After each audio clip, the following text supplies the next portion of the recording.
If you want to disable two-factor authentication on your Google account, follow these straightforward steps to ensure your account settings are updated.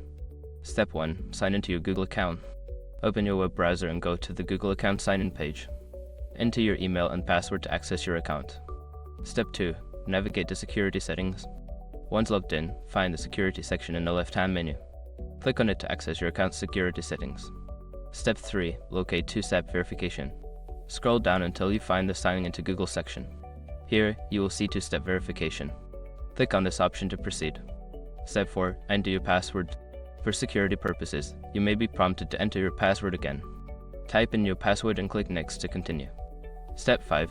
Turn off two-step verification. On the two-step verification page, you will see an option to turn it off. Click on the Turn Off button and confirm your choice when prompted. After completing these steps, two-factor authentication will be disabled on your Google account. Always remember to keep your account secure by using strong passwords and monitoring your account activity.